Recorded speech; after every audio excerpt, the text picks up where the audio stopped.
ಚಿರೋಟಿ ರವೆ ಹಾಕೋದ್ರಿಂದ ಪೂರಿಗಳು ಕ್ರಿಸ್ಪಿಯಾಗಿ ಬರುತ್ತೆ, ಪೂರಿ ಕಲರ್ ಚೆನ್ನಾಗಿ ಬರುತ್ತೆ. ಹಿಟ್ಟನ್ನು ಯಾವ ರೀತಿ ಕಲಿಸ್ಕೋಬೇಕು ಅನ್ನೋದು ತುಂಬ ಇಂಪಾರ್ಟೆಂಟು. ಚೆನ್ನಾಗಿ ನಾದ್ಕೋಬೇಕು. ಇವಾಗ ಇದನ್ನು ಬೇಯಿಸೋಕೆ ಇಡ್ತೀನಿ. ನಿಮ್ಮ ಖಾರಕ್ಕೆ ಅನುಗುಣವಾಗಿ ಹಾಕೋಬೋದು.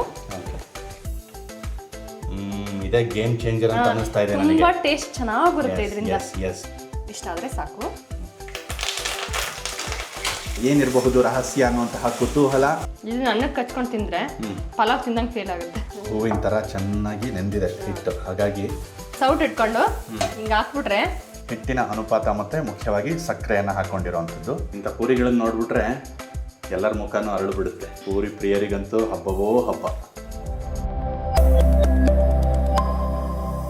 ನಮಸ್ಕಾರ ವೀಕ್ಷಕರೇ, ವಿಶಿಷ್ಟ ರುಚಿ ಯೂಟ್ಯೂಬ್ ವಾಹಿನಿಗೆ ತಮ್ಮೆಲ್ಲರಿಗೂ ಪ್ರೀತಿಯ ಸ್ವಾಗತ. ವರ್ಷ ನಮಸ್ಕಾರ. ನಮಸ್ತೆ. ಇವತ್ತು ಅಮ್ಮನ ಕೈ ರುಚಿಯಲ್ಲಿ ನೀನು ಮನೇಲಿ ಯಾವಾಗಲೂ ಮಾಡ್ತಾ ಇರ್ತೀಯಲ್ಲ, ಹೋಟೆಲ್ ಸ್ಟೈಲ್ ಪೂರಿ ಸಾಗು, ಆ ರೆಸಿಪಿನ ತೋರಿಸ್ಕೊಡ್ತೀಯಾ? ಆಯಿತು, ಬನ್ನಿ ವೀಕ್ಷಕರೇ. ಈ ಒಂದು ಸಂಚಿಕೆಯಲ್ಲಿ ಪೂರಿ ಸಾಗುನ ಹೋಟೆಲ್ ಸ್ಟೈಲ್ ಅಥವಾ ಮದುವೆ ಮನೆಗಳಲ್ಲಿ ಮಾಡ್ತಾರಲ್ಲ ಆ ರೀತಿ ತುಂಬಾ ಸರಳವಾಗಿ ಯಾವ ರೀತಿ ಮಾಡಬಹುದು ಎನ್ನುವಂತಹ ಸಂಪೂರ್ಣ ರೆಸಿಪಿಯನ್ನು ನೋಡೋಣ. ಮೊದಲಿಗೆ ಪೂರಿಗೆ ಹಿಟ್ಟು ಕಲಿಸ್ತಾ ಇದ್ದೀನಿ. 1 ಕಪ್ ಆಗೋಷ್ಟು ಗೋಧಿ ಹಿಟ್ಟು ತೊಗೊಳ್ತಿದ್ದೀನಿ. ಇದಕ್ಕೆ 1/4 ಕಪ್ನಷ್ಟು ಚಿರೋಟಿ ರವೆ, ಅರ್ಧ ಹಾಕಿದ್ರೂ ನಡೆಯುತ್ತೆ. ನಾನಿವಾಗ 1/4 ಕಪ್ ತೊಗೊಂಡಿದ್ದೀನಿ. ಈ ಚಿರೋಟಿ ರವೆ ಹಾಕೋದ್ರಿಂದ ಪೂರಿಗಳು ಕ್ರಿಸ್ಪಿಯಾಗಿ ಬರುತ್ತೆ. ಈಗೇನು ಉಪ್ಪು ಹಾಕೊಳ್ತಾ ಇದೆಯಾ? ಒಂದು ಸ್ವಲ್ಪ ಉಪ್ಪು, ಸ್ವಲ್ಪ ಸಕ್ಕರೆ, ಪೂರಿ ಕಲರ್ ಚೆನ್ನಾಗಿ ಬರುತ್ತೆ. ಸ್ವಲ್ಪ ಕೆಂಪು ಚೆನ್ನಾಗಿ ಬರುತ್ತಲ್ಲ. Soda optional. ಓಕೆ, ಎಷ್ಟು ಹಾಕೊಳ್ತಿದ್ಯಾ ಸೋಡಾ? ಸ್ವಲ್ಪ. ಸಕ್ಕರೆ ಎಷ್ಟು ಹಾಕೊಂಡೆ? ಅರ್ಧ ಚಮಚದಷ್ಟು. ಸೋಡಾ 1 ಚಿಟಿಕೆ. ಓಕೆ. ಸ್ವಲ್ಪ ಎಣ್ಣೆ ಹಾಕೋಬೇಕು. ಎಣ್ಣೆನಾ?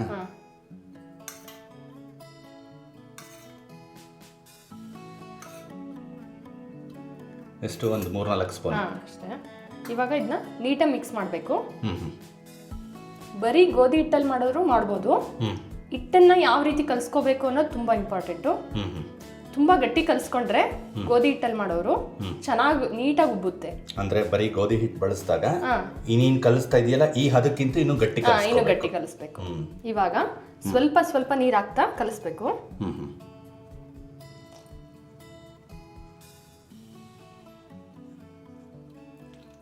ಸೊ ಇದಕ್ಕೆ ಇಂತಿಷ್ಟೇ ನೀರು ಅಂತ ಹೇಳಕ್ಕಾಗಲ್ಲ.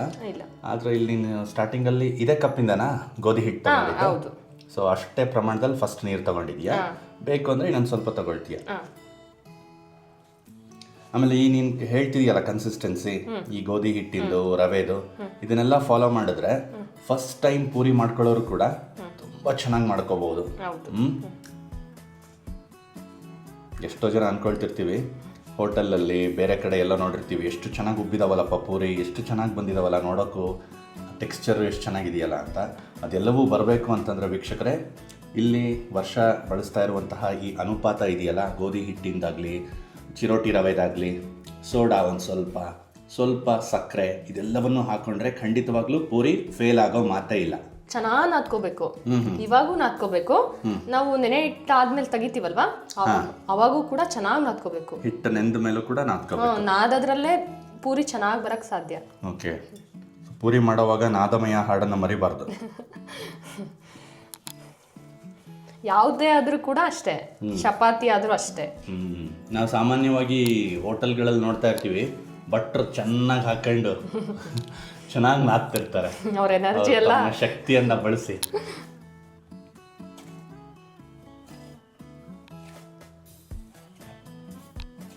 ಇದುವರೆಗೂ ನೀನು ತಗೊಂಡಿದ್ದಂತಹ 1 ಕಪ್ ನೀರಲ್ಲಿ ಸುಮಾರು ಒಂದು 3/4 ಕಪ್ನಷ್ಟು ಅಥವಾ ಒಂದು 60% ಅಂತ ಹೇಳ್ಬೋದು ಅಷ್ಟು ಹಾಕೊಂಡಿದ್ಯಾ. ಅಷ್ಟಕ್ಕೇನೆ ಇಷ್ಟು ಕರೆಕ್ಟ್ ಕನ್ಸಿಸ್ಟೆನ್ಸಿ ಬಂದಿದೆ ಈಗ ಆಲ್ರೆಡಿ. ಬಂದಿದೆ. ಚಪಾತಿ ಹಿಟ್ಟಿಗಿನೂ ಗಟ್ಟಿನೇ ಇರಬೇಕು. ಓಕೆ. ಇವಾಗ ಚಿರೋಟಿ ರವೆ ಹಾಕಿದೇವಲ್ಲ, ಇನ್ನೂ ಗಟ್ಟಿ ಆಗುತ್ತೆ. ಗಟ್ಟಿ ಆಗುತ್ತಲ್ಲ. ಇದು ನಾರ್ಮಲಿ ಇವಾಗ ಚಪಾತಿ ಹಿಟ್ಟಿನ ತರ ಇದೆ. ಈ ಚಿರೋಟಿ ರವೆ ಹಾಕಿರೋದ್ರಿಂದ ಇನ್ನೂ ಗಟ್ಟಿ ಆಗುತ್ತೆ. ಓಕೆ. ಇವಾಗ ಸ್ವಲ್ಪ ಎಣ್ಣೆ,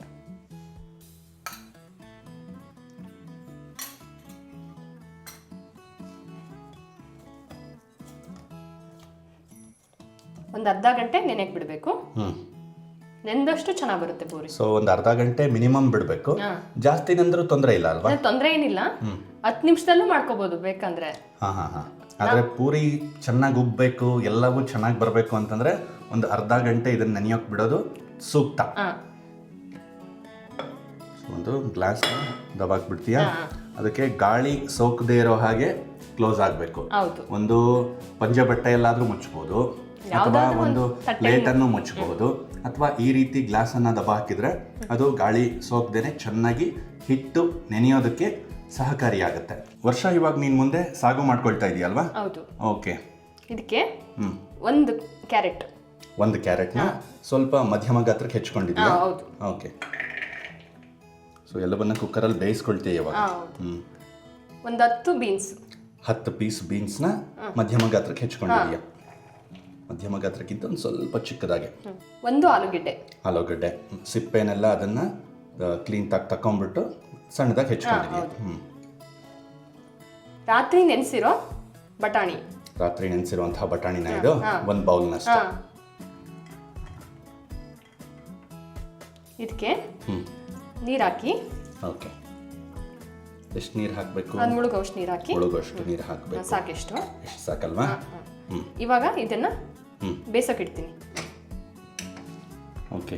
ಎಷ್ಟು ವಿಸಿಲ್ ಆಗಬೇಕು? ಒಂದಾದ್ರೂ ನಡೆಯುತ್ತೆ, ಎರಡಾದ್ರೂ ನಡೆಯುತ್ತೆ. ಓಕೆ. ಹೇಗಿದ್ರು ಮುಂದೆನೂ ಬೇಯುತ್ತೆ. ಸೊ ಇಲ್ಲಿ ಮಿನಿಮಮ್ 1 ವಿಸಿಲ್ ಹೊಡೆಸ್ಕೊಳ್ಳೋದು ಸಾಕು. ಸೊ ಮೀಡಿಯಂ ಫ್ಲೇಮಲ್ಲಿ ಇಟ್ಕೊಳ್ತಾ ಇದೀಯಾ? ಹೌದು. ವರ್ಷ, ಈಗ ತರಕಾರಿಗಳು ಬೇಯ್ತಾ ಇರಲಿ, ಅಷ್ಟರಲ್ಲಿ ಇದಕ್ಕೆ ಬೇಕಾಗುವಂತಹ ಮಸಾಲೆ ರುಬ್ಬೋಣವಾ? ಓಕೆ. ಇದಕ್ಕೆ ಓಕೆ, ಒಂದು ಅರ್ಧ ಕಟ್ಟಷ್ಟು ಕೊತ್ತಂಬರಿ ಸೊಪ್ಪು, ಅರ್ಧ ಕಟ್ಟನಷ್ಟು ಇರಬೇಕು. ಇದು ಇದ್ದಷ್ಟು ಕಂಪು ಚೆನ್ನಾಗಿ ಬರುತ್ತೆ ಇದು. ಹೌದು. ಓಕೆ. ಪುದೀನ ಸೊಪ್ಪು ತಗೊಂಡಿದ್ದೀನಿ. ಸ್ವಲ್ಪ ಜಾಸ್ತಿ ಹಾಕ್ಬಾರ್ದು, ಕಹಿ ಆಗ್ಬಿಡುತ್ತೆ. ಓಕೆ. ಒಂದು 10 ಎಸಳಿನಷ್ಟಿದ್ರೆ ಸಾಕು. ಅಷ್ಟೇ. ಓಕೆ. ಪುದೀನ ಸೊಪ್ಪು, ಕೊತ್ತಂಬರಿ ಸೊಪ್ಪು, ಮುಂದೆ ಒಂದು 8-10 ಹಸಿಮೆಣಸಿನ್ಕಾಯಿ ಹಾಕ್ತಾ ಇದ್ದೀನಿ. ನಿಮ್ಮ ಖಾರಕ್ಕೆ ಅನುಗುಣವಾಗಿ ಹಾಕೋಬಹುದು. ಓಕೆ. ಸ್ವಲ್ಪ ಹಸಿ ಕೊಬ್ಬರಿ. ಓಕೆ. ಒಂದು ಚಿಕ್ಕ ಬೌಲ್ನಷ್ಟು ಅಷ್ಟೇ. ಒಂದು 1/4 ಬಟ್ಲಿಗಿಂತ ಕಡಿಮೆನೇ ಇದೆ. ಕಡಿಮೆ, ಸ್ವಲ್ಪನೇ ಹಾಕ್ಬೇಕು, ಜಾಸ್ತಿ ಹಾಕಿದ್ರೂ ಸರಿಯಾಗಲ್ಲ. ಗೋಡಂಬಿ ಇಲ್ಲ ಅಂದ್ರು ಹುರ್ಗಡ್ಲೆ ಇರುತ್ತಲ್ವಾ, ಅದನ್ನು ಹಾಕೋಬಹುದು. ಶೇಂಗಾ ಬೇಡ. ಓಕೆ. ಹುರ್ಗಡ್ಲೆ ಅದು ಥಿಕ್ನೆಸ್ಗೋಸ್ಕರ ಹಾಕ್ತಿರೋದು. ಓಕೆ. ಎಷ್ಟಿಲ್ಲ? 10 ಪೀಸ್ನಷ್ಟು ಇದೆಯಾ ಗೋಡಂಬಿ? ಇದು ಅರ್ಧ, ಹುರಿಕಡ್ಲೆ ಅರ್ಧ ಹಾಕಿದ್ರು ಚೆನ್ನಾಗಾಗುತ್ತೆ. ಇದು ಒಳ್ಳೆ ಥಿಕ್ನೆಸ್, ಕನ್ಸಿಸ್ಟೆನ್ಸಿ ಚೆನ್ನಾಗಿ ಬರುತ್ತಲ್ಲ ಗೋಡಂಬಿ. ಟೇಸ್ಟ್ ತುಂಬಾ ಚೆನ್ನಾಗಿರುತ್ತೆ. ಎಸ್. ಬೆಳ್ಳುಳ್ಳಿ 1 ಗೆಡ್ಡೆ, ಜವಾರಿ ಅಥವಾ ನಾಟಿ ಬೆಳ್ಳುಳ್ಳಿ 1 ಗೆಡ್ಡೆ ಇದೆಯಾ ಇದು? ಓಕೆ. 1 ಇಂಚಿನಷ್ಟು ಶುಂಠಿ, ಹಸಿ ಶುಂಠಿ. ಓಕೆ. ಹಸಿ ಶುಂಠಿನ ಹಾಕೊಳ್ತಾ ಇದೀಯ. ಇದಕ್ಕೆ 1 ಇಂಚಿನಷ್ಟು ಚಕ್ಕೆ. ಓಕೆ. ಒಂದು 3 ಲವಂಗ, ಒಂದು 3 ಪೀಸ್ ಲವಂಗ. ಏಲಕ್ಕಿ 2 ಸಿಪ್ಪೆ ಸಮೇತ ಹಾಕಬೇಕು. ಇವಾಗ ಒಂದು 2 ಸ್ಪೂನ್ ಅಷ್ಟು, 2 ಸ್ಪೂನ್ ಆಗುವಷ್ಟು ಗಸಗಸೆನ ಸ್ವಲ್ಪ ಬಿಸಿನೀರಲ್ಲಿ ಒಂದು 10 ನಿಮಿಷ ನೆನೆ ಹಾಕಿದ್ದೆ. ಇವಾಗ ಇದನ್ನ ಹಾಕೋತಿದ್ದೀನಿ. ಇದೇ ಗೇಮ್ ಚೇಂಜರ್ ಅಂತ ಅನಿಸ್ತಾ ಇದೆ ನನಗೆ. ತುಂಬಾ ಟೇಸ್ಟ್ ಚೆನ್ನಾಗಿ ಬರುತ್ತೆ ಇದರಿಂದ. ಎಸ್. ಇದನ್ನ ಮರಿಬೇಡಿ ವೀಕ್ಷಕರೇ, ಇದನ್ನೊಂದು ಹಾಕಿ ನೋಡಿ. ಇದನ್ನ ಹಾಕ್ದೇನೋ ಒಮ್ಮೆ ಟ್ರೈ ಮಾಡಿ ನೋಡಿ. ಇದನ್ನ ಹಾಕೊಂಡು ಒಂದ್ಸರಿ ಟ್ರೈ ಮಾಡಿ ನೋಡಿ, ಇದು ಒಳ್ಳೆ ಮಜಾ ಕೊಡುತ್ತೆ. ಇದನ್ನ ರುಬ್ಕೊಂಬರೋಣ. ಇಷ್ಟೇನಾ? ಓಕೆ. ಇದು ಫುಲ್ ನುಣ್ಣಗಾಗ್ಬೇಕಾ? ಸ್ವಲ್ಪ ನೀರು ಹಾಕೋಣ. ನೀರಿಲ್ಲದೆ ನುರಿಯಲ್ಲ, ಹಾಗಾಗಿ ಒಂಚೂರು ನೀರು ಹಾಕೊಂಡು ರುಬ್ಕೊಳ್ಳೋದು ಸೂಕ್ತ.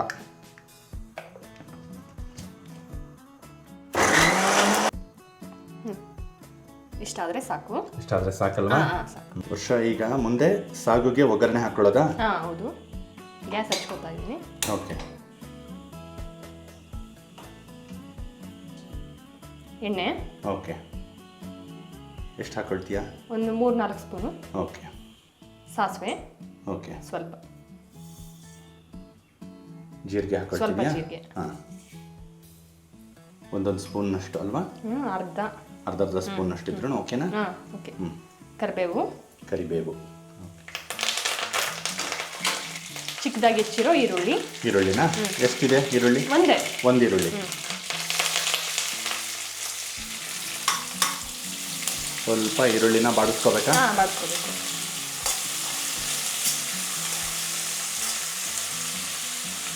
ಇವಾಗ ಸ್ವಲ್ಪ ಈರುಳ್ಳಿ ಬೆಂದಿದೆ. ಹೌದು. ಟೊಮೊಟೊ ಹಾಕ್ಕೊತಿದ್ದೀನಿ.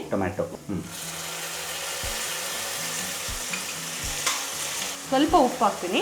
ಉಪ್ಪು ಹಾಕೊಳ್ತೀಯಾ? ಬೇಯೋದಕ್ಕೋಸ್ಕರ ಅಷ್ಟೇ. ಓಕೆ. ಆಮೇಲೆ ನೋಡ್ಕೊಂಡು ಹಾಕೋತೀನಿ. ಸರಿ, ಒಂದು 1/2 ಸ್ಪೂನು, ಅರ್ಧ ಚಮಚೆಯಷ್ಟು ಉಪ್ಪು. ಈ ಹಂತದಲ್ಲಿ ಉಪ್ಪು ಹಾಕೊಳ್ಳೋದ್ರಿಂದ ಈರುಳ್ಳಿ ಹಾಗೂ ಟೊಮ್ಯಾಟೊ ಎಲ್ಲ ನೀಟಾಗಿ ಬೇಯುತ್ತೆ. ಸಾಗು ಮಾಡೋದು ಒಂಥರ ರಾಕೆಟ್ ಸೈನ್ಸ್ ಅಂತ ಅಂದ್ಕೊಂಡಿರ್ತೀವಿ ನಮ್ಮಲ್ಲಿ ಬಹುತೇಕರು. ಏನಪ್ಪ ಎಷ್ಟು ಚೆನ್ನಾಗಿ ರುಚಿಯಾಗಿ ಮಾಡ್ತಾರಲ್ಲ ಹೋಟೆಲ್ಗಳಲ್ಲಿ, ಮದುವೆ ಮನೆಗಳಲ್ಲಿ. ಆ ರುಚಿಯ ಹಿಂದೆ ಏನಿರಬಹುದು ರಹಸ್ಯ ಅನ್ನುವಂತಹ ಕುತೂಹಲ ಎಲ್ರಿಗೂ ಇದ್ದೇ ಇರುತ್ತೆ. ಸೊ ಈ ರೀತಿಯಾಗಿ ಈ ಎಲ್ಲ ಅಂಶಗಳನ್ನು ಪಾಲಿಸಿ ಸಾಗುನ ಮಾಡ್ಕೊಂಡಿದ್ದೆ ಆದಲ್ಲಿ ಖಂಡಿತವಾಗ್ಲೂ ಸೊ ಹೋಟೆಲ್ ಸ್ಟೈಲ್ ಅಥವಾ ಮದುವೆ ಮನೆಯಲ್ಲಿ ಮಾಡುವಂತಹ ಆ ಸಾಗು ಸುಲಭವಾಗಿ ಸಿದ್ಧವಾಗುತ್ತೆ. ಇವಾಗ ಅರಿಶಿನ ಪುಡಿ. ಎಸ್, ಒಂದು ಅರ್ಧ ಚಮಚೆಯಷ್ಟು ಅರಿಶಿಣ ಪುಡಿ. 1 ಚಮಚ ಸಾಂಬಾರ್ ಮಸಾಲನ ಇದು? ಓಕೆ. ರೆಡಿ ಮಸಾಲೆಗಳೇನು ಸಿಗುತ್ತಲ್ಲ ಅದನ್ನ ಹಾಕೊಂಡ್ರು ಆಗುತ್ತಲ್ವಾ? ಹೌದು. ರುಬ್ಬಿರೋ ಮಸಾಲಾನ ಹಾಕ್ತಾ ಇದ್ದೀನಿ. Yes ma'am.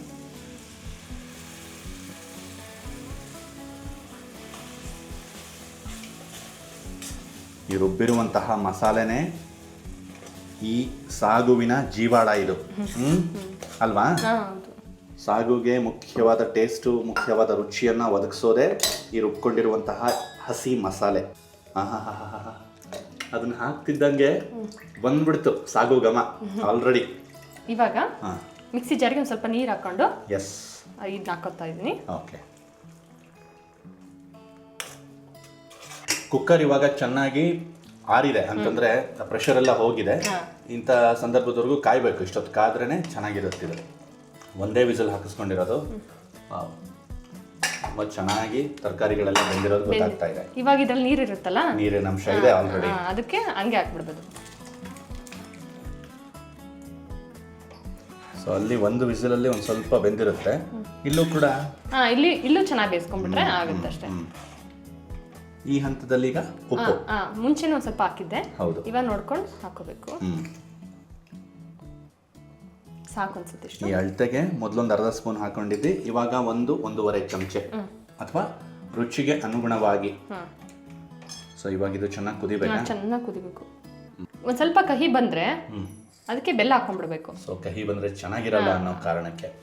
ಪೂರಿ ಪ್ರೇಮಿಗಳೇ ಈ ಥರ ಮಾಡ್ಕೊಳ್ಳಿ. ಹೊಟ್ಟೆ ತುಂಬ ಪೂರಿ ತಿನ್ಬೋದು. ಒಂದು 10 puri. Once in a while. ನಮಗೂ ಗೊತ್ತು ಎಣ್ಣೆ ಐಟಮ್ ಒಳ್ಳೇದಲ್ಲ ಅಂತ.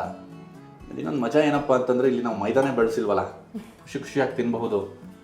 ಒನ್ಸ್ ಇನ್ ಅ ವೈಲ್ ಮಕ್ಕಳಿಗೂ ಮತ್ತು ಮನೇಲಿರೋವಂಥ ಎಲ್ರಿಗೂ ಈ ಥರ ಪೂರಿ ಸಾಗು ಮಾಡಿಕೊಟ್ರೆ ಎಲ್ಲೂ ಬೇಡಪ್ಪ ನಮಗೆ, ಯಾವ ಹೋಟೆಲ್ಗೂ ಹೋಗೋದು ಬೇಡ, ಮನೇಲೇ ಮಾಡ್ಕೊಂಡು ತಿನ್ನೋಣ ಅನ್ನೋ ಅಷ್ಟು ರುಚಿಯಾಗಿರುತ್ತೆ ಈ ಪೂರಿ ಸಾಗು. ಇದು ಒಂದು 5-10 ನಿಮಿಷ ಬೇಯಬೇಕು. ಒಂದು 5-10 ನಿಮಿಷ ಇದು ಚೆನ್ನಾಗಿ ಕುದ್ದು ಬೇಯಬೇಕಾ? S S. ಇದನ್ನ ಅನ್ನಕ್ಕೆ ಕಚ್ಕೊಂಡು ತಿಂದ್ರೆ ಪಲಾವ್ ತಿಂದಂಗೆ ಫೀಲ್ ಆಗುತ್ತೆ. ಸೊ ಇದಕ್ಕೆ ಇನ್ನೂ ತರಕಾರಿಗಳು ಏನು ಆ್ಯಡ್ ಮಾಡಬಹುದು?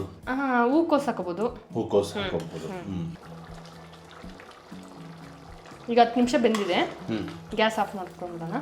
ಸಾಕಾ ಇಷ್ಟ? ಸಾಕು. ಸೊ ಒಂದು 10-15 ನಿಮಿಷ ಚೆನ್ನಾಗಿ ಈ ಥರ ಕುದಿಸ್ಕೊಂಡ್ಬಿಟ್ರೆ ಮೀಡಿಯಂ ಫ್ಲೇಮಲ್ಲಿ ಸಾಗು ರೆಡಿ ಆಗುತ್ತೆ. ಸೊ ಈಗ ರೆಡಿ ಆಗಿದೆ.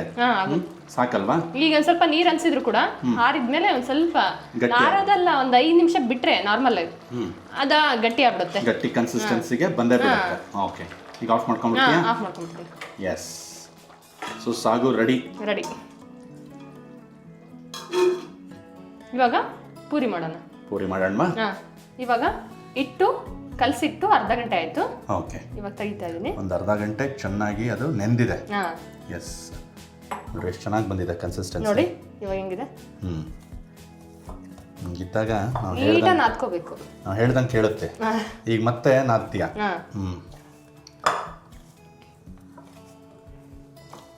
ಸೊ ಮೊದಲು ನಾದ್ಕೊಂಡಿದ್ದೆ, ಇಲ್ಲೂ ಕೂಡ ನಾದ್ಕೊಳ್ತಾ ಇದೀಯ. ನಾದದಷ್ಟು ಚೆನ್ನಾಗಿ ಬರುತ್ತೆ ಅಲ್ವಾ ಇದು? ಹೌದು. ಸೊ ನೀನಿಲ್ಲಿ ಎಣ್ಣೆ ಹಾಕೊಂಡು ಉದ್ದುತ್ತೀಯ ಅಲ್ವಾ? ಸೊ ಹಿಟ್ಟು ಹಾಕೊಂಡು ಉದ್ದಲ್ಲ. ಸೊ ಹಿಟ್ಟು ಹಾಕೊಂಡು ಉದ್ದಿದ್ರೆ ಎಣ್ಣೆ ಹಾಳಾಗುತ್ತಾ? ನಾವು ಕರ್ಕೊಳ್ತೀವಲ್ಲ ಪೂರಿ, ಆ ಎಣ್ಣೆ ಎಲ್ಲ ಹಾಳಾಗಿ ಹೋಗುತ್ತೆ. ಇನ್ನೊಂದು ಪೂರಿ ಮೇಲೆ ಕಪ್ಪಾಗಿ ಉಳಿಯುವಂತಹ ಸಾಧ್ಯತೆನೂ ಇರುತ್ತೆ. ಆ ಹಿಟ್ಟು, ಒಣ ಹಿಟ್ಟು ಎಣ್ಣೆಗೆ ನೇರವಾಗಿ ಎಣ್ಣೆಯ ಸಂಪರ್ಕಕ್ಕೆ ಬಂದಾಗ ಒಣ ಹಿಟ್ಟು ಅದು ಕಪ್ಪಗಾಗುತ್ತೆ ಪೂರಿ ಮೇಲೆ.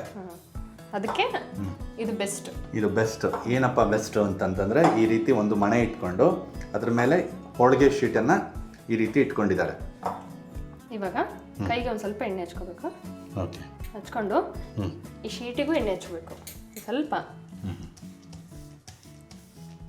ಹಚ್ಕೊಂಡು ಲತ್ತುಡಿಗೂ ಹಚ್ಕೋಬೇಕು. ಲಟ್ಟಣಿಗೆಗೂ ಕೂಡ ಸ್ವಲ್ಪ ಎಣ್ಣೆ ಸವರ್ಕೊಳ್ಳೋದ್ರಿಂದ ಪೂರಿಗಳು ಅಂಟೋದಿಲ್ಲ ಇದಕ್ಕೆ. ಇವಾಗ ಚಿಕ್ಕ ಚಿಕ್ಕ ಉಳ್ಳೆ ತಗೋಬೇಕು. ನಿಮ್ಗೆ ಎಷ್ಟು ಬೇಕೋ ಅಷ್ಟು ತಗೊಂಡು ನೀಟಾಗಿ. ಸೊ ಬಾಣಲೆ ದೊಡ್ಡದಿದೆ, ದೊಡ್ಡ ಪೂರಿಗಳು ಇಷ್ಟಪ್ಪ ಅಂತಂದ್ರೆ ಎಷ್ಟು ದೊಡ್ಡದಾಗಬೇಕಾದ್ರೂ ಮಾಡ್ಕೋಬಹುದು. ಇವಾಗ ಉದ್ದನ ಇದಕ್ಕೊಂದು ಸ್ವಲ್ಪ ಎಣ್ಣೆ ಹಚ್ಕೊಂಡು ಸ್ವಲ್ಪ ಫಿಂಗರಲ್ಲಿ ಹಿಂಗಂತ ಚೆನ್ನಾಗಿ ಮೆತ್ತಿಗೆ ಹೂವಿನ ಥರ ಚೆನ್ನಾಗಿ ನೆಂದಿದೆ ಹಿಟ್ಟು. ಹಾಗಾಗಿ ಶೀಟಲ್ಲಿ ಮಾಡೋದು ನೋಡಿ ಹಿಂಗೆ ತಿರುಗಿಸಿದ್ರೆ ಮುಗಿದ್ಬಿಡುತ್ತೆ. ಅಥವಾ ಪ್ರೆಸರ್ ಇಟ್ಕೊಳ್ಳೋದು ತುಂಬ ಸುಲಭವಾದ ಒಂದು ಆಯ್ಕೆ. ಎಷ್ಟು ಜನಕ್ಕೂ ಪಟ ಪಟ ಪಟ ಮಾಡ್ಕೊಟ್ಬಿಡ್ಬೋದು. ತುಂಬ ತೆಳ್ಳಗೂ ಇರಬಾರ್ದು, ತುಂಬ ದಪ್ಪನೂ ಇರಬಾರ್ದು. ಈ ಥರ ಇಷ್ಟಿರಬೇಕು. ಓಕೆ. ನನ್ನ ಕಡೆಗೆ ಎಣ್ಣೆನೂ ಕಾಯಕ್ಕೆ ಇಟ್ಕೊಂಡ್ಬಿಟ್ಟಿದ್ಯಾ ಆಲ್ರೆಡಿ. ನೋಡೋಣ ಎಣ್ಣೆ ಕಾದಿದೆ ಇಲ್ವಾ. ಓಕೆ. ಸೊ ಒಂಚೂರು ಹಿಟ್ಟನ್ನು ಹಾಕಿದಾಗ ಅದು ಕೂಡಲೇ ಮೇಲಕ್ಕೆ ಬರಬೇಕು. ಇನ್ನು ಸ್ವಲ್ಪ ಕಾಯಬೇಕು. ಒಂಚೂರು ಕಾಯಬೇಕಾ. ಇವಾಗ ನೀಟಾಗಿ ತಗೊಂಡು ಬಿಟ್ಬಿಡ್ಬೇಕು. ಬಿಟ್ಟು ಎಣ್ಣೆನ ಹಿಂಗೆ ಮೇಲೆ ಬಿಸಿ ಎಣ್ಣೆನ ಮೇಲೆ ಹಿಂಗೆ ಹಾಕ್ಬೇಕು. ಇದೇ ಟ್ರಿಕ್ಕು ಪೂರಿ ಉಬ್ಬೋಕೆ. ಓಕೆ. ಚೆನ್ನಾಗಿ ಉಬ್ಬಿ ಬಂತು. ಆಮೇಲೆ ಇದು ಪೂರಿ ಎಣ್ಣೆ ಹಿಡಿಬಾರ್ದು ಅಂದ್ರೆ ಏನ್ ಮಾಡ್ಬೇಕಂದ್ರೆ ಎಣ್ಣೆಗೆ ಒಂದ್ ಸ್ವಲ್ಪ ಒಂದು ಅರ್ಧ ಚಮಚದಷ್ಟು ಉಪ್ಪು ಹಾಕಿದ್ರೆ ಪೂರಿ ಎಣ್ಣೆನೇ ಹಿಡಿಯಲ್ಲ. ಆಮೇಲೆ ಈಗ ಬಾಣ್ಲೆಗೆ ನೀನು ಇಷ್ಟು ಎಣ್ಣೆ ಹಾಕೊಂಡಿದ್ಯಲ್ಲ, ಇಷ್ಟು ಹಾಕೊಂಡ್ರೆ ಸಾಕಾ? ಕಡಿಮೆನೂ ಹಾಕೊಂಡ್ ಮಾಡ್ತಾರೆ. ಅದು ರೀಯೂಸ್ ಮಾಡಂಗಿಲ್ಲಲ್ವಾ ಎಣ್ಣೆನ, ಹಂಗಾಗಿ ಸ್ವಲ್ಪ ಹಾಕೊಂಡ್ರು ನಡೆಯುತ್ತೆ. ಒಂದ್ ಸ್ವಲ್ಪ ಚೆನ್ನಾಗಿ ಕಾಣ್ಬೇಕು ಅಂತ ನಾವ್ ಇಷ್ಟ ಹಾಕೊಂಡ್ವಿ. ಓಕೆ. ಸೊ ಈ ಜಾಲ್ಸೋ ಸೌಟಿಂದ ಎಣ್ಣೆನ ಮೇಲಕ್ಕೆ ಏನು ಹಾಕೊಳ್ತಾ ಇದೆಯಲ್ಲ ಈ ತರ, ಇದು ಹಾಕೊಳ್ಳೋದು ಕಷ್ಟ ಆಯ್ತು ಅಂತಂದ್ರೆ ಬೇರೆ ರೀತಿಯ ಇನ್ನೊಂದು ಟ್ರಿಕ್ ತೋರಿಸ್ತೀನಿ. ಯಾಕೆಂದ್ರೆ ಈ ಜಾಲ್ಸೋ ಸೌಟಲ್ಲಿ ನಿಲ್ಲೋದೇ ಇಲ್ವಲ್ಲ ಎಣ್ಣೆ. ಎಷ್ಟು ಚೆನ್ನಾಗಿ ಕೆಂಪಗೆ ಎಷ್ಟು ಚೆನ್ನಾಗಿ ಬರ್ತಾ ಇದೆ ನೋಡಿ. ಇದು ಯಾಕೆ ಹೆಂಗ್ ಬಂದಿರೋದ್ರೆ ರೆಡ್ ಆಗಿ ಮೀನ್ಸ್ ಸಕ್ಕರೆ ತುಂಬಾ ವರ್ಕ್ ಮಾಡುತ್ತೆ. ಓಕೆ. ತಕೊಂಡು ಕಡಿಮೆ ಇಟ್ಕೊಂಡು ಫ್ಲೇಮ್ನ. ಈಗ ಫ್ಲೇಮ್ನ ಕಡಿಮೆ ಮಾಡ್ಕೊಂಡ್ಬಿಟ್ಟೆ ಮತ್ತೆ ಸೇಮ್ ಪ್ರೊಸೀಜರ್ ರಿಪೀಟ್ ಮಾಡ್ಬೇಕಾ. ಈಗ ಸ್ವಲ್ಪ ಅಂಗೈಗೆ ಎಣ್ಣೆ ಸವರ್ಕೊಂಡು ಯಾವುದೇ ರೀತಿ ಸುಕ್ಕಾಗದೇ ಇರೋ ರೀತಿ, ಲೇಯರ್ ಬರದೇ ಇರೋ ರೀತಿ ನೀಟಾಗಿ ಕೈಯಲ್ಲಿ ಚೆನ್ನಾಗಿ ಅದನ್ನ ಉಂಡೆ ಮಾಡಿಕೊಂಡು ಉಳ್ಳೆನ ಆಮೇಲೆ ಲಟ್ಟಿಸ್ಕೋಬೇಕು. ಎಲ್ಲ ಹಂತದಲ್ಲೂ ಲಟ್ಟಣಿಗೆಗೆ ಹಾಗೆ ಹೋಳಿಗೆ ಶೀಟಿಗೆ ಸ್ವಲ್ಪ ಎಣ್ಣೆ ಹತ್ತಿದೆಯಾ ಅನ್ನೋದನ್ನ ಖಾತ್ರಿ ಪಡಿಸ್ಕೋಬೇಕು. ಇಲ್ಲದೆ ಹೋದ್ರೆ ಅಂಟ್ಕೊಡುವಂಥ ಸಾಧ್ಯತೆ ಇರುತ್ತೆ. ಒಂದ್ 2-3 ಮಾಡಿ ಆಮೇಲೆ ಹಚ್ಕೊಂಡ್ರೆ ನಡೆಯುತ್ತೆ. ಎಲ್ಲದಕ್ಕೂ ಹಚ್ಕೋಬೇಕಂತ ಏನಿಲ್ಲ, ಸುಮ್ಮನೆ ಇರ್ಬೇಕು. ಹಿಂಗೆ ತೆಗಿಯಕ್ಕೆ ಈಸಿ ಆಗಲಿ ಅಂತ ಎಣ್ಣೆ ಅಷ್ಟೇ. ಸೊ ನೇರವಾಗಿ ಈ ಮಣೆ ಮೇಲೆ ಉದ್ಕೊಳ್ಳೋದಾಗ್ಲಿ ಆ ಥರ ಮಾಡಿದಾಗ ಅಂಟ್ಕೊಳ್ಳೋ ಎಸ್ ಇಷ್ಟಿದ್ರೆ ಸಾಕು. ನೋಡಿ ನೀವು ಇದರಲ್ಲಿ ಚುಚ್ಕದಲ್ಲಿ ಸರಿಯಾಗಲ್ಲ ಅಂದ್ರೆ, ಜಾಲ್ಸಾ ಸೌಟಲ್ಲಿ ಸರಿಯಾಗಲ್ಲ ಅಂದ್ರೆ ಹಿಂಗ್ ಸೌಟ್ ಇಟ್ಕೊಂಡು ಹಿಂಗ್ ಹಾಕ್ಬಿಟ್ರೆ ಬಾರಿ ಎತ್ಬಿಡ್ರಿ. ಇದು ಇದಾನ ಈಸಿ.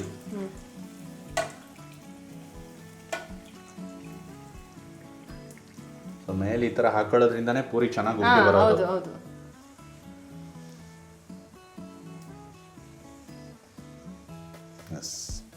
ಎಣ್ಣೆ ಹಾಕೊಳ್ಳೋದಕ್ಕೆ ಮಾತ್ರ ಈ ಚಮಚೆಯನ್ನು ಬಳಸ್ಬಿಟ್ಟು ನಂತರದಲ್ಲಿ ನಾವು ಏನು ಜಾಲ್ಸಾ ಸೌಟ್ ಬಳಸ್ತೀವಲ್ಲ ಅದರ ಸಹಾಯದಿಂದ ಪೂರಿನ ತಕ್ಕೊಳ್ಳೋದು. ಫಸ್ಟ್ ಕ್ಲಾಸಾಗಿ ಉಬ್ತಾ ಇದೆ. ಚೆನ್ನಾಗಿ ಹಿಟ್ಟು ನೆಂದಿದೆ ಅನ್ನೋದು ಇಲ್ಲಿ ಗೊತ್ತಾಗ್ತಿದೆ ನಮಗೆ. ಮೇಲೆ ಇದೇನು ಕೆಂಪು ಹತ್ತುತ್ತಾ ಇದೆಯಲ್ಲ ಒಂದು ಸ್ವಲ್ಪ ಆಕರ್ಷಕವಾಗಿ, ಇದೆಲ್ಲದಕ್ಕೂ ಕಾರಣ ಹಿಟ್ಟಿನ ಅನುಪಾತ ಮತ್ತು ಮುಖ್ಯವಾಗಿ ಸಕ್ಕರೆಯನ್ನು ಹಾಕೊಂಡಿರೋವಂಥದ್ದು. ಪೂರಿ ಹಾಕೊಳ್ಳುವಾಗ ಉರಿಯನ್ನು ಜಾಸ್ತಿ ಮಾಡ್ಕೊಂಡ್ಬಿಡ್ಬೇಕು. ಫ್ಲೇಮ್ ಜಾಸ್ತಿ ಇದ್ರೆ ಚೆನ್ನಾಗಿ ಉಬ್ಬುತ್ತೆ. ಮತ್ತೆ ಈ ತರ ನೀನು ಗೋಧಿ ಹಿಟ್ಟು ಮತ್ತೆ ಚಿರೋಟಿ ರವೆದೇನು ಅನುಪಾತ ತೋರಿಸ್ಕೊಟ್ಟಿಯಲ್ಲ, ಇದನ್ನ ನಾವು ಪಾಲಿಸಿದಲ್ಲಿ ಹೆಚ್ಚು ಎಣ್ಣೆಯನ್ನು ಕೂಡ ಈ ಪೂರಿಗಳು ಹಿಡಿಯೋದೇ ಇಲ್ಲ. ನೋಡಿ ಒಂಚೂರು ಕಡಿಮೆ ಆಗಿರಲ್ಲ ಎಣ್ಣೆ.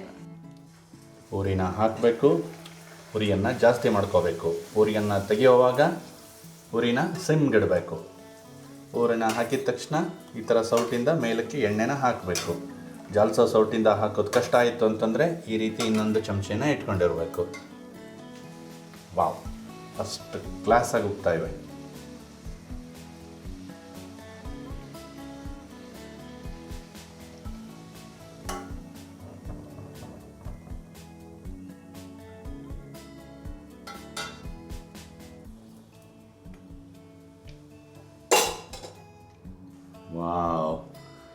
ಸೂಪರ್. ಖುಷಿ. ಇಂಥ ಪೂರಿಗಳನ್ನು ನೋಡಿಬಿಟ್ರೆ ಎಲ್ಲರ ಮುಖನೂ ಅರಳು ಬಿಡುತ್ತೆ. ಪೂರಿ ಪ್ರಿಯರಿಗಂತೂ ಹಬ್ಬವೋ ಹಬ್ಬ.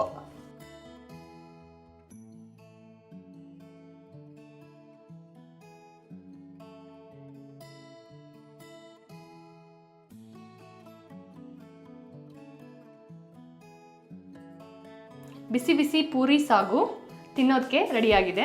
ಸೊ ವೀಕ್ಷಕರೇ, ಮಳೆಗಾಲ ಆದರೆ ಇನ್ನೂ ಕೂಡ ಹೆಚ್ಚು ಮಳೆನೇ ಬಂದಿಲ್ಲ. ಇನ್ನಾದರೂ ಕೂಡ ಆ ವರುಣದೇವ ಕೃಪೆ ತೋರಲಿ, ನಮ್ಮ ರೈತರಿಗೆ ಅನುಕೂಲ ಆಗಲಿ. ರೈತರಿದ್ರೇ ನಮಗೆ ಊಟ. ಹಾಗಾಗಿ ಇನ್ಮೇಲಾದ್ರೂ ಮುಂಗಾರು ಚುರುಕಾಗಲಿ, ಎಲ್ಲ ಕಡೆ ಒಳ್ಳೆ ಮಳೆ ಆಗುವಂತಾಗಲಿ ಅಂತ ಹೇಳ್ತಾ, ಮಳೆಗಾಲ ಇಂಥ ಸಮಯದಲ್ಲೇ ಪೂರಿ ಸಾಗು ಇದ್ದರೆ ತುಂಬ ಚೆನ್ನಾಗಿರುತ್ತೆ. ಮಕ್ಕಳು ಮನೇಲೆಲ್ಲರೂ ಕೂಡ ಇಷ್ಟಪಟ್ಟು ತಿನ್ನಬಹುದು. ತಾವು ಇಷ್ಟೊತ್ತು ಪೂರಿನ ಯಾವ ರೀತಿ ಬುರು ಉಬ್ಬೋ ಥರ ಯಾವ ರೀತಿ ಮಾಡೋದು ಅನ್ನೋದನ್ನು ನೋಡ್ಕೊಂಡ್ರಿ. ಅಷ್ಟೇ ಅಲ್ಲ, ಸಾಗುನೂ ಕೂಡ ತುಂಬ ಸಿಂಪಲ್ಲಾಗಿ ಯಾವ ರೀತಿ ಮಾಡೋದು ಅನ್ನೋದನ್ನು ಕೂಡ ನೋಡಿದ್ವಿ. ಬನ್ನಿ ಈಗ ತಡ ಮಾಡ್ದೇ ಪೂರಿ ಸಾಗಿನ ರುಚಿ ನೋಡೋಣ. ನೋಡಿ, ಮೊದಲನೇದಾಗಿ ಎಣ್ಣೆ ಹಿಡಿದಿಲ್ಲ, ಆಮೇಲೆ ಎಷ್ಟು ಚೆನ್ನಾಗಿ ಉಬ್ಬಿ ಬಂದಿದೆ. ಒಳಗಡೆ ನೋಡಿ ಎಷ್ಟು ಚೆನ್ನಾಗಿ ಬಂದಿದೆ. ಎಸ್, ಬನ್ನಿ ಈಗ ತಡ ಮಾಡ್ದೇ ಸಾಗುವಿನ ಜೊತೆಗೆ ಸಾಗುನ ಹಚ್ಕೊಂಡು ಪೂರಿನ ತಿಂದು ನೋಡೋಣ.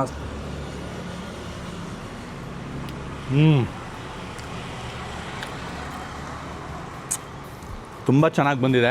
ಪೂರಿ ತುಂಬಾ ಫ್ಲಫಿಯಾಗಿ ಚೆನ್ನಾಗಿ ಬೆಂದಿದೆ, ತುಂಬ ಚೆನ್ನಾಗಿ ರುಚಿಯಾಗಿ ಬಂದಿದೆ. ಎಣ್ಣೆ ಹಿಡಿದಿಲ್ಲ ನಾನು ಹೇಳಿದ ಹಾಗೆ. ಮತ್ತು ಸಾಗುರಿ ಅಲ್ಟಿಮೇಟ್. ಆಹಾ, ಯಾವುದೋ ಮದುವೆ ಮನೆಯಲ್ಲಿ ಅಥವಾ ಯಾವುದೋ ಹೋಟೆಲ್ನಲ್ಲಿ ಸಿಗುವಂತಹ ಅದ್ಭುತವಾದ ಸಾಗು ಪೂರಿ ತಿಂತಾ ಇದ್ದೀನೇನೋ ಅನ್ನೋಷ್ಟು ಫೀಲ್ ಬರ್ತಾಯಿದೆ.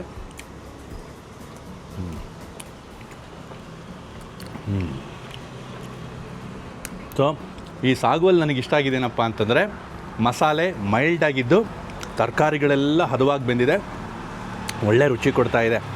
ಖಾರ ಜಾಸ್ತಿ ಇಲ್ಲ, ಮಕ್ಕಳು ಎಂಜಾಯ್ ಮಾಡ್ಕೊಳ್ತಾ ತಿಂತಾರೆ. ಮತ್ತು ತರಕಾರಿ ಹೇರಳವಾಗಿದೆ. ಏನು ಮಜಾ ಅಂತಂದರೆ, ಈ ಪೂರಿ ರುಚಿನ ತೋರಿಸ್ಬಿಟ್ಟು ಮಕ್ಕಳಿಗೆ ಉಪಾಯವಾಗಿ ತರಕಾರಿ ತಿನ್ನಿಸ್ಬಿಡ್ಬೇಕು. ಆವಾಗ ಅವ್ರ ಆರೋಗ್ಯಕ್ಕೂ ಒಳ್ಳೆಯದು. ಏನಂತೀರ? ಪೂರಿ ಮೇಲಿಂದ ಗರಿಗರಿಯಾಗಿ ಬೆಂದಿದ್ದು, ಒಳಗಿಂದ ಸಖತ್ ಸಾಫ್ಟಾಗಿದೆ, ಹದವಾಗಿ ಬೆಂದಿದೆ ಕೂಡ. ಆಲೂಗಡ್ಡೆ, ಬಟಾಣಿ, ಕ್ಯಾರೆಟು, ಬೀನ್ಸು ಇದೆಲ್ಲದೂ ಬೆಂದು ಮಸಾಲೆಯಲ್ಲಿ ಚೆನ್ನಾಗಿ ಬೆಂದು ಅದರಲ್ಲಿ ಮಸಾಲೆನ ಹಿಡ್ಕೊಂಡು ಒಳ್ಳೆ ರುಚಿ ಕೊಡ್ತಾಯಿದೆ. ಅದರಲ್ಲೂ ಈ ರೀತಿ ತಂಪಾದ ವಾತಾವರಣ ಇರಬೇಕಾದ್ರೆ ಬಿಸಿ ಬಿಸಿ ಪೂರಿ ಸಾಗು ಸಿಕ್ಬಿಟ್ರೆ ಅದರ ಮಜಾನೇ ಬೇರೆ. ಏನಂತೀರ ವೀಕ್ಷಕರೇ? ಇನ್ನೂ ಕೂಡ ತಾವು ನಮ್ಮ ವಿಶಿಷ್ಟ ರುಚಿ ವಾಹಿನಿಯನ್ನು ಸಬ್ಸ್ಕ್ರೈಬ್ ಮಾಡ್ಕೊಂಡಿಲ್ಲ ಅಂತಂದರೆ ದಯವಿಟ್ಟು ಈ ಕೂಡಲೇ ಸಬ್ಸ್ಕ್ರೈಬ್ ಮಾಡಿಕೊಂಡು ನಮ್ಮ ವೀಡಿಯೋಗಳನ್ನು ಹೆಚ್ಚು ನೋಡ್ತಾ, ವಿಡಿಯೋಗಳು ಇಷ್ಟ ಆದರೆ ಲೈಕ್ ಮಾಡ್ತಾ, ಕಮೆಂಟ್ಗಳನ್ನು ಮಾಡ್ತಾ ದಯವಿಟ್ಟು ನಮ್ಮ ಈ ಪ್ರಯತ್ನವನ್ನು ಬೆಂಬಲಿಸಿ ಅಂತ ಕೇಳ್ಕೊಳ್ತಾ ಈ ಒಂದು ಸಂಚಿಕೆಯನ್ನು ಇಲ್ಲಿಗೆ ಮುಗಿಸ್ತಾ ಇದ್ದೀನಿ. ನಮಸ್ಕಾರ.